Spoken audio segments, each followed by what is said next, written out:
ہم کو سیاست شہرت کے لیے نہیں کریں گے, ہم سیاست دولت کے لیے نہیں کریں گے, ہم سیاست کو عزت اور مقام کے لیے نہیں کریں گے. اللہ تعالیٰ نے ہر چیز وہ ہمیں پہلے دے دی ہے.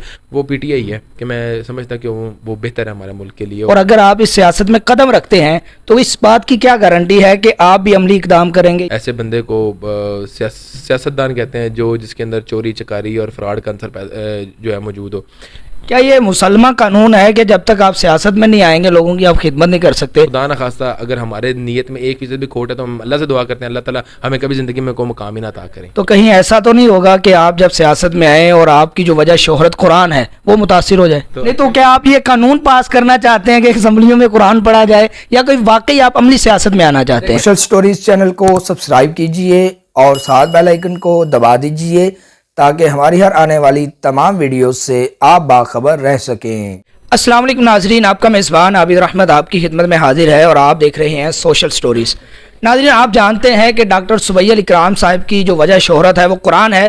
ماشاءاللہ خوش الحان قاری صاحب ہیں اور ان کی وجہ شہرت ماشاءاللہ قرآن ہی ہے. لیکن حالیہ دنوں میں اور گزشتہ کچھ ماہ سے دیکھا جا رہا ہے کہ یہ سیاست میں کافی دلچسپی لے رہے ہیں اور کافی بڑی شخصیات سے ان کے تعلقات بڑھتے جا رہے ہیں, اور اس حوالے سے ان کو تنقید کا نشانہ بھی بنایا جا رہا ہے, اور اس حوالے سے یہ بھی کہا جا رہا ہے کہ شاید یہ پی ٹی آئی کو جوائن کرنے والے ہیں. آئیے ان سے گفتگو کرتے ہیں اور جانتے ہیں کہ آخر یہ سیاست میں کیوں آنا چاہتے ہیں. قرآن ان کی فیلڈ ہے, اس کے باوجود یہ سیاست میں آنا چاہتے ہیں, اور اسی طرح کیا یہ پی ٹی آئی کو جوائن کرنا چاہتے ہیں, اور سیاسی لوگوں سے ان کے جو تعلقات ہیں وہ کس بنیاد پر ہیں. آئیے تمام ڈیٹیل جانتے ہیں. السلام علیکم سر. وعلیکم السلام ورحمۃ اللہ وبرکاتہ. اچھا سر, ماشاءاللہ آپ اچھا قرآن پڑھتے ہیں, آپ کا قرآن سنتے ہیں لوگ تو جھوم اٹھتے ہیں, تو آپ نے یہ قرآن کی فیلڈ کے ساتھ ساتھ یہ سیاست آخر کیوں؟ میرا شوق ہے, میں چاہتا ہوں کہ ہم اسمبلیوں میں بھی قرآن پڑھیں, ہم ایوانوں میں بھی قرآن پڑھیں, اور یہ قرآن کا ہر جگہ بول بالا ہو. نہیں تو کیا آپ یہ قانون پاس کرنا چاہتے ہیں کہ اسمبلیوں میں قرآن پڑھا جائے, یا کوئی واقعی آپ عملی سیاست میں آنا چاہتے ہیں؟ ہم ہر ایسا قانون پاس کرنا چاہتے ہیں جو کہ ہمارے نبی کریم صلی اللہ علیہ وسلم کا حکم ہے اور جو ہمارے رب کا حکم ہے, اور ہم ہر اس قانون کی مذمت کرتے ہیں اور مخالفت کرتے ہیں جو ہماری شریعت سے ٹکراتا ہے. اور سیاست کرنے کا بنیادی مقصد یہی ہے کہ میں سمجھتا ہوں کہ ہم جیسے لوگوں کو اب آگے آنا چاہیے, اور یہ ہمارے اس وقت معاشرے کی ضرورت بن چکی ہے کہ ایسے لوگوں کو سامنے آنا چاہیے جو کہ پاکستان سے محبت کرتے ہیں, پاکستان کی عوام کے لیے درد دل رکھتے ہیں. اور اس وقت بہت زیادہ لیڈرشپ کا فقدان بھی ہے, اور اس وقت میں یہ سمجھتا ہوں ہمارے پاس ایسا کوئی لیڈر نہیں ہے جو کہ حقیقی معنوں کے اندر پاکستانی عوام کے لیے کچھ کرنے کا جذبہ رکھتا ہو, یا پاکستان کی معیشت کو مستحکم کرنے کے لیے, پاکستان کی خوشحالی کے لیے, پاکستان کی ترقی کے لیے کوئی جستجو کر رہا ہو. اس وقت تمام تر لیڈرشپ جو ہے وہ صرف اور صرف اقتدار کے حصول کے لیے اور ایوانوں کے اندر پہنچنے تک کی جنگ لڑ رہی ہے. تو میں یہ سمجھتا ہوں کہ اپنی ذات کو ایک سیلف لیس ہو کے جو ہے نا وہ سوچنے کی ضرورت ہے, اور عوام کے لیے کچھ کرنے کی ضرورت ہے. اس لیے میں نے یہ فیصلہ کیا کہ ہم انشاءاللہ باقاعدہ طور پہ جو ہے وہ سیاست کریں گے اور کوشش کریں گے کہ اس ملک کی عوام کے لیے اور اس ملک کے لیے کچھ کر جائیں.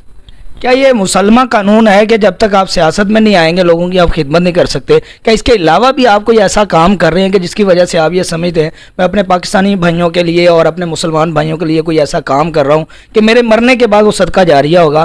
تو کیا سیاست میں آنا اس کے لیے ضروری ہے؟ دیکھیں, کچھ ایسے چیزیں ہیں جو کہ میرے اور اللہ تعالیٰ کا معاملہ ہے, وہ تو ظاہری بات ہے کہ میں نہیں چاہوں گا کہ وہ میں کہیں بھی میڈیا پہ بھی ڈسکلوز کروں.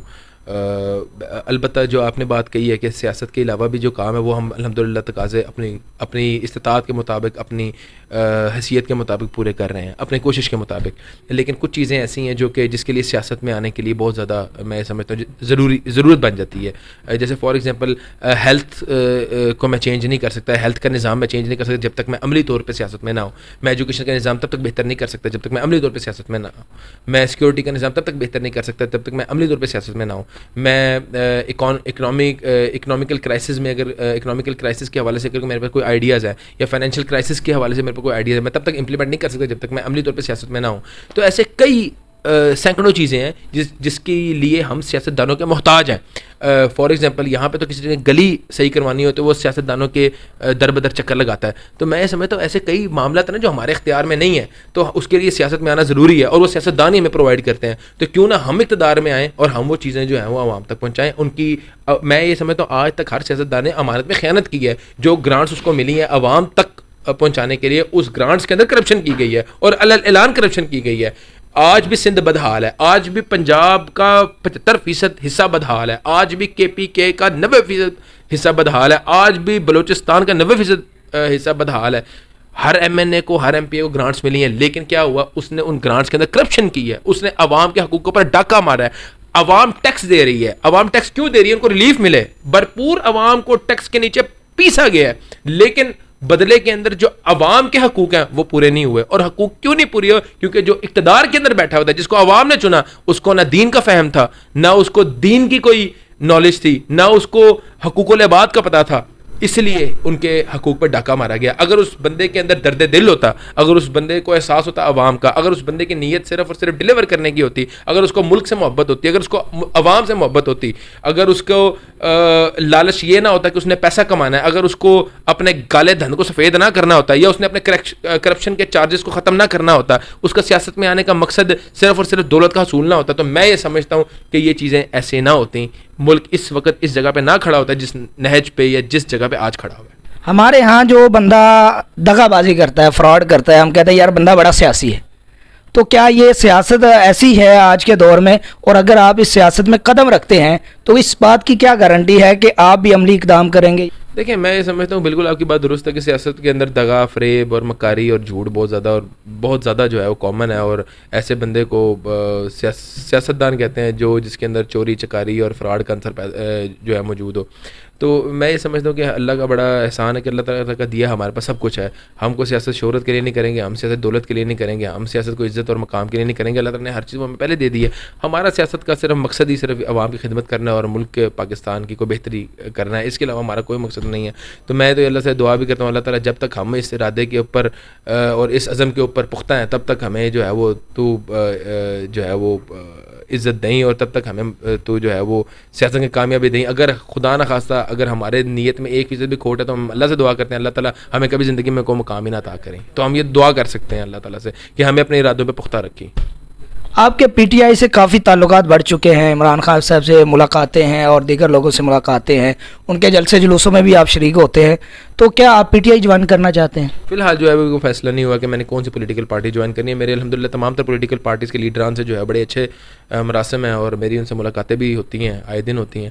تو ابھی تک کوئی باضابطہ طور پہ نہ کوئی فیصلہ کیا گیا, اور انشاءاللہ لیکن جلد فیصلہ ہوگا, اور تمام تر اپنے چاہنے والوں کو اور اپنے مدعاؤں کو انشاءاللہ میں وہ بات پہنچاؤں گا, اور آپ کو بھی انشاءاللہ مدعو کریں گے. آپ کے توسط سے انشاءاللہ لوگوں کو بتائیں گے ہم کہ ہم نے کس پارٹی کے اندر شمولیت اختیار کی ہے. لیکن فی الحال نہ کسی پارٹی کے ساتھ ہماری کوئی کسی بھی مذہبی یا پولیٹیکل پارٹی کے ساتھ ہماری اس وقت کوئی نہ جوائننگ ہے نہ کوئی الائنس ہے. آپ مجموعی طور پر کس پارٹی کو بہتر سمجھتے ہیں؟ دیکھیں, فی الحال مجموعی طور کے اوپر اگر آپ کہیں نا میرا ٹلٹ تھوڑا سا, میں جو جس پولیٹیکل پارٹی کو جو میں بہتر سمجھتا ہوں سب میں, وہ پی ٹی آئی ہے. کہ میں سمجھتا کہ وہ بہتر ہے ہمارے ملک کے لیے, اور اس وقت جو ہے وہ کافی نوجوانوں کی آپ کہہ لیں کہ ترجمانی وہ جماعت کر رہی ہے, اور نوجوانوں کو موقع فراہم کرنے کی بات کر رہی ہے, اور نوجوانوں کی لیڈرشپ کی وہ بات کر رہی ہے کہ نوجوانوں کو آگے لیڈرشپ دینی چاہیے. تو میں یہ سمجھتا ہوں وہ بہتر ہے, ایک تمام تر پولیٹیکل پارٹیز کے اندر وہ اس وقت میری نظریے کے مطابق بہتر ہے. تو کہیں ایسا تو نہیں ہوگا کہ آپ جب سیاست میں آئیں اور آپ کی جو وجہ شہرت قرآن ہے وہ متاثر ہو جائے؟ نہیں, میں یہ سمجھتا ہوں کہ ہم تو الحمدللہ ہمارا قرآن کے ساتھ رشتہ مضبوط ہے, اور انشاءاللہ مضبوط رہے گا. باقی کیا سر رہی ہے کہ ایسا ہو جائے, ایسا ہم الحمدللہ مثبت سوچنے والے بندے, اور ہم یہ سمجھتے ہیں کہ انشاءاللہ جب ہم سیاست میں جائیں گے اور اللہ تعالیٰ نے اگر ہمیں کو مقام عطا کیا تو ہم انشاءاللہ مزید قرآن کے اور دین کے قریب ہوں گے انشاءاللہ. تو ناظرین, آپ نے ان کی مکمل گفتگو سنی ہے, ماشاءاللہ بڑی خوبصورت گفتگو کی ہے. اصل میں یہ چاہتے ہیں کہ عملی اقدامات ہونے چاہیے, صرف وعدے یا باتیں نہیں ہونی چاہیے, اور اس کے لیے یہ کوشش کر رہے ہیں, انفرادی طور پہ بھی کر رہے ہیں, اور اسی طرح ان کی یہ چاہت ہے کہ جہاں تک ہماری رسائی نہیں ہے اور سیاست کے ذریعے ہو سکتی ہے ہم وہاں تک پہنچیں اور یہ تمام اقدامات کریں جو نہیں ہو رہے. تو اسی کے ساتھ اپنے میزبان عابر احمد کو اجازت دیجیے, اور دیکھتے رہیے سوشل سٹوریز. اللہ نگہبان.